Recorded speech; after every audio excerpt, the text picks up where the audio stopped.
I choose not to be frustrated at you. I choose not to be mad at you. I love you too much to be spouting in anger, so I choose not to be mad. I love you too much to be mad, 'cause I believe in you, and I know what you can do. You've got what it takes and you can figure it out, so I choose not to be mad. I love you too much to be mad. Hello everyone, I'm Shari Jensen with Confident Kids Academy, and I am jumping on right now because it seems like a lot of the families that I work with as a reading specialist, especially, or homeschooling families, but also just families in general, are navigating a lot of behaviors, negative behaviors that they're trying to figure out how to handle. And so I just wanted to kind of give some tips of things that I have learned, things that have worked for me over the last 23 years parenting, but also that might hopefully be helpful for you guys. Now, of course, our kiddos have lots of reasons why there are some of those negative behaviors coming out right now. Some of it is high energy. Christmas is around the corner. They're so excited. There's so much to look forward to. My students always had more trouble with the self-regulation and all of that when it was the closer it was to the holidays. But so that's one piece. There's a lot of negative stuff out there too. Like we lost our cat a month ago. I know of a lot of people who are going through major losses in their families and changes and things like that are kind of rocking these little guys' worlds. So there's that piece of it too. And then just parents trying to figure out where they fit into it. But also, I think society in general has this whole negative view on the word discipline, that discipline is has a negative connotation, and control, and what's the other one? Compliance. So that people are afraid to even try to get their kids, they feel guilty for managing behavior. But the reality of it is we have kids that are going to be adults someday, and they're going to be working for bosses, and they're going to be having to do things that they don't want to do. And that's reality. That's life. They're going to have to get along with people they don't want to get along with. They're going to have bosses that they may not agree with. And because you're always going to have times, no matter how good your boss is, you're always going to have times when you don't agree. How do you deal with that? And so even as much as the academics are important, it's also just as important, if not more important, that we teach them self-regulation and how to interact with other people in ways that build both people up. And I know that all of you are already doing that. You're already aware of that. So I'm just taking this a little bit further. So the resources that I'm using today or the things that have kind of most affected my walk with people and emotions and my kids and all of that. There are three main resources that I'm going to kind of be talking about today. One is called The Dance of Anger, and it's really about the dance of emotions, that when we change the steps of a dance, then the dance, when one person changes the steps of the dance or the way the interactions, if you think about it, our emotions or our interactions with our kids are really a dance. And they say something, we respond. They say something, we respond. Or they do something, we respond. And it is this kind of cadence dance between them. And if we change the steps of that dance, if we change our response to that dance, then the dance can't continue the way that it was. And that's a good thing. Now, that means that our kids are going to always push back when we change the steps of that dance, because it makes them feel uncomfortable because the steps are changing and they're like, whoa, now I have to figure out how to respond differently. But that's a good thing. That's a really good thing, because it gives us hope that we have control over ourselves, and we have control over our own responses, and that when we respond differently, our kids have no choice but to respond differently. So the dance of anger has been really good for that, and just understanding how emotions, the interplay of emotions between people. And it's mainly about, it's about all relationships, but I think it's super powerful for relationships with our kids as well. And then the other one is Danny Silk's Keep Your Love On, or Loving on Purpose with our kids, but just keeping our love on, just seeking boundaries and holding them accountable, but yet in a loving way, yet with the intention of always keeping our love on and building them up and helping them to be empowered even when we're in the middle of disciplining them. And then the last one that probably I'll talk about the most is about parenting with love and logic. And that was a course that I took when my kiddos were little, probably 7. No, they were younger than that. The range was, I think I had 2 and from 2 up to 6 or something. I can't remember. In those early days, a lot of things that I learned there. But then after that, being able to look at like the later years of trouble-free teens and dealing with the elementary school stuff, that's a whole different level. And looking at just how to navigate all of that. I love the Love and Logic parenting series.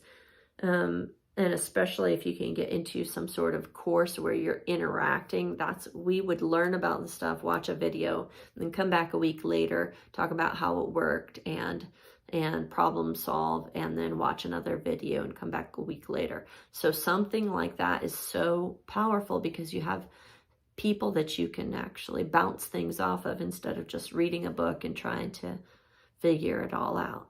And the videos are so powerful too, because you can actually see the interactions between parents and kids, and you can hear the voice instead of just reading between, just reading. It's a lot more powerful.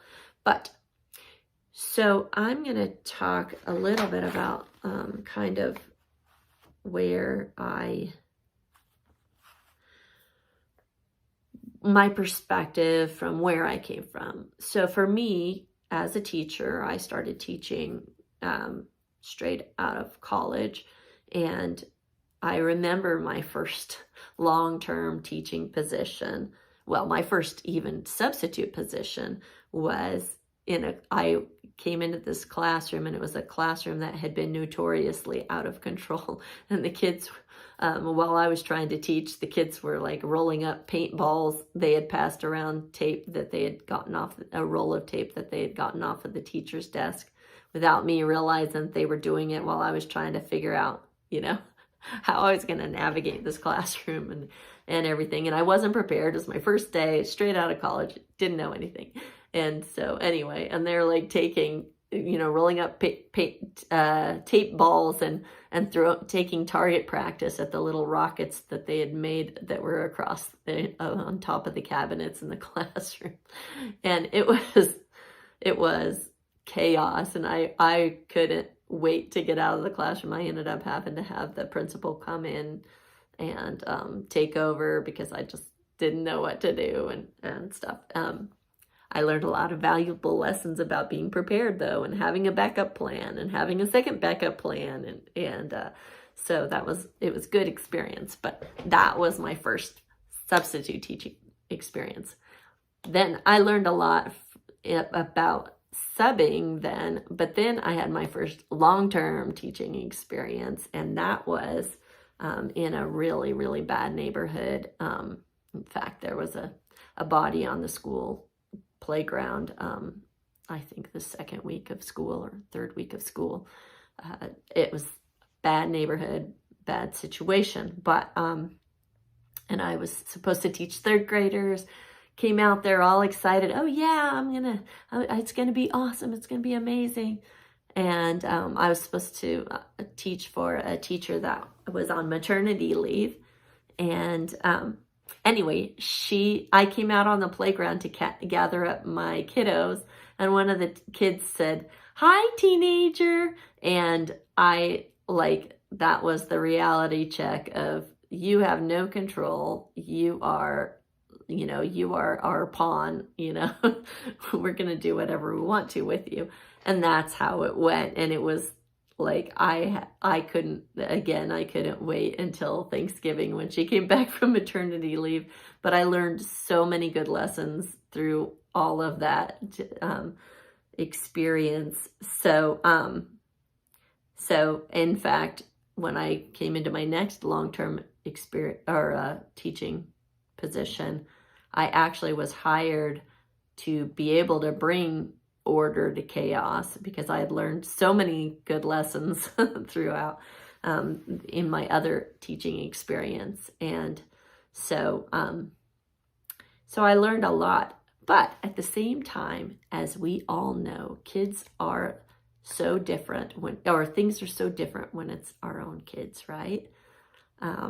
As a teacher, in general, I learned how to pretty much get almost everybody to do anything that I needed them to do. And I did that by positive reinforcement and then also having consequences and consistency and all of that. Well, when you're a parent, there's so many, as you know, there's so many other factors that come into play in our disciplining our kids. And I mean, some of it is the guilt and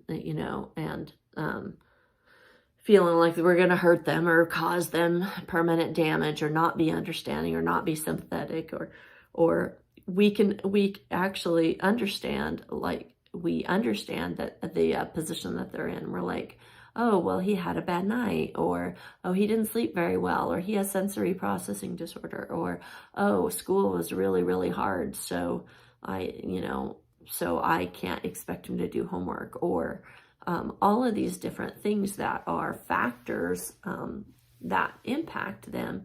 And yes, those are real. That as a teacher, you don't see all those things, and you're just kind of managing a group, so you're not in tight enough on the individual stuff to really overanalyze it the way that we do as parents. We feel like the whole, such pressure to do everything perfect. At least I did, and still do. But at the same time, it's important to know that there is grace in all of that, and we can be the best parents or the worst parents, we can be completely there, helicopter involved in every single detail of their lives, or not at all involved. And it really, sometimes they can do well or badly either way, So there is grace. The important thing is that we're aware of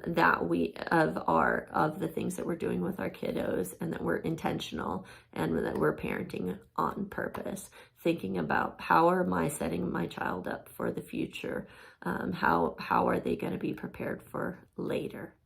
So I wanted to start first with just that that little tidbit.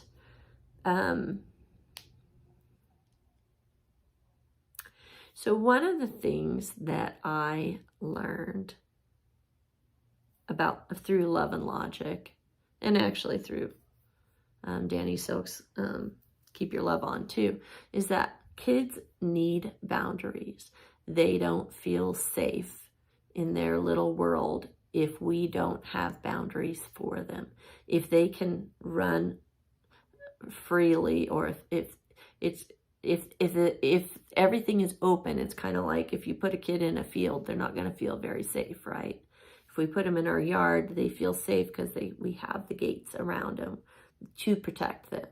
And that's how it is with our boundaries too. If they have free run and they're the ones who are in control all the time, it doesn't make them feel safe. And we need to provide that safety for them, even if they're coming back with negative behaviors and everything. It's still super important that we provide that structure and those boundaries so that they feel safe.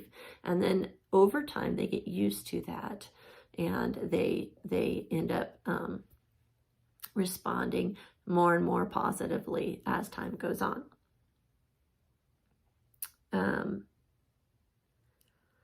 Let's see. So another thing that I wanted to talk about is technology.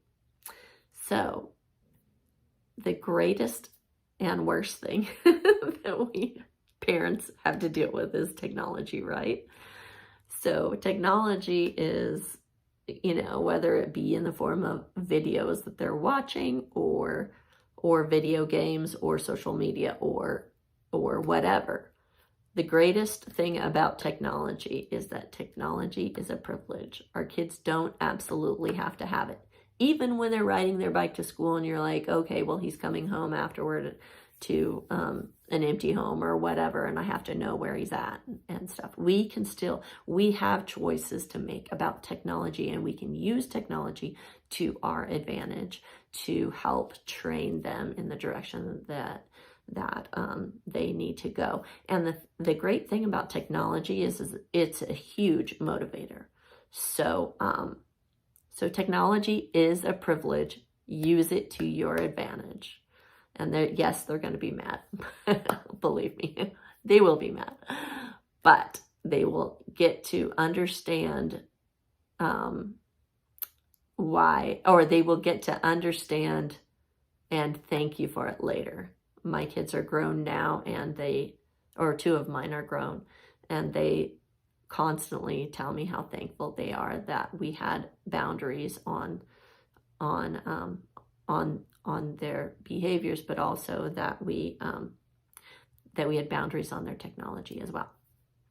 Much harder to do with the third one, and this has been a battle all the way through because I worked nights and I wasn't home to monitor my third kiddo, and he grew up on, kind of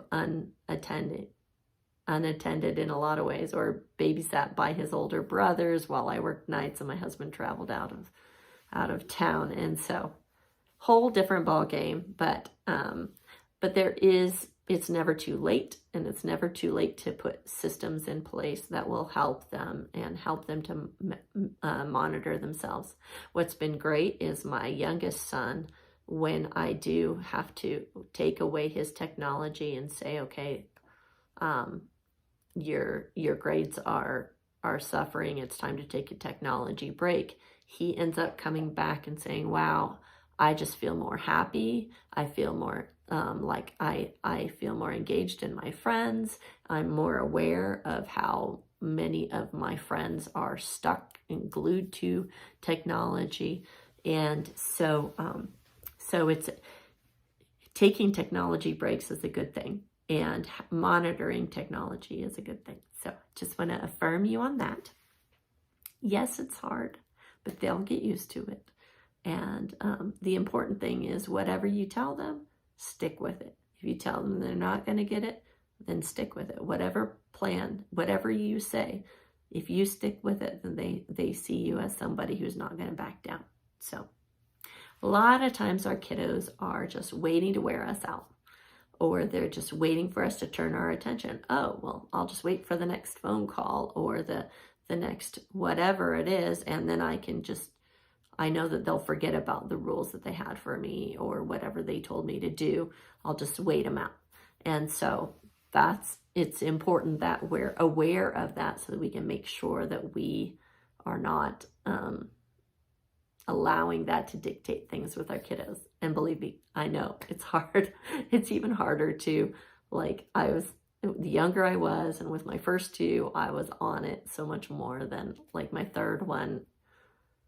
Well, you just get more relaxed and you realize that it's not as intense as what you thought it was. And it's just easier to become too relaxed too. So I'm with you, but it's still important to keep moving in the direction of helping them to be in control of themselves. So, okay, so the one thing that I want to talk about, I just want to give you one strategy for today, and then we're going to move on, or I'm going to close. So one of the things that I loved about Love and Logic, there were two key phrases that I absolutely loved about Love and Logic. And one is, feel free to blank after you blank. And I love that because, my husband would say, just do it, and I could try to say that, get your homework done, just get it done, and just be on them. But that didn't work for me. It didn't feel natural. It didn't feel like I was sympathetic to their needs or anything. But when I could say, feel free to da-da-da when you da-da-da-da, I could say it with a smile on my face. I didn't have to get angry because I realized right away that my anger or my intense emotions triggered them to respond. And it was kind of this cause and effect play, that interplay dance that we were talking about before. And so being able to say, feel free to feel free to text your buddies when you've finished your homework, or feel free to watch a video game or play your video game for 15 minutes when you have done this, this, and this. Feel free to play with your Legos when your room is cleaned up. Feel free to go outside when the dishwasher is unloaded. So that gives you can say it in this nice way. You don't have to get emotional about it because they feed off of our negative emotion. But you can just say, feel free to da-da-da-da. And what's great about it is you can be a broken record on it. And if they come back and go, but mom, da-da-da-da-da, the other phrase that I absolutely love is, I love you too much to argue with you about this, or I love you too much to argue. And I love that because it's saying, I love you, I care too much about you, you are too important to me to engage in a battle. Your relationship with me is too important to get into a battle. And so, and both of those phrases are great because I can just be a broken record. I love you too much to argue with you about this. But mom, I love you too much to argue with you about this. But you don't listen to me. I love you too much to argue with you about this. And just become this broken record that really frustrates them, but it closes down the argument. They're not getting into power struggles, because most of the issues that our kiddos have is in this battle for control, battle for power. And so if we don't even engage in it, we just say, I love you too much. Feel free to do this when this is done. I love you too much to argue with you about this. then it forces them to not, they can't engage. You're not engaging in any kind of argument. You're just simply stating your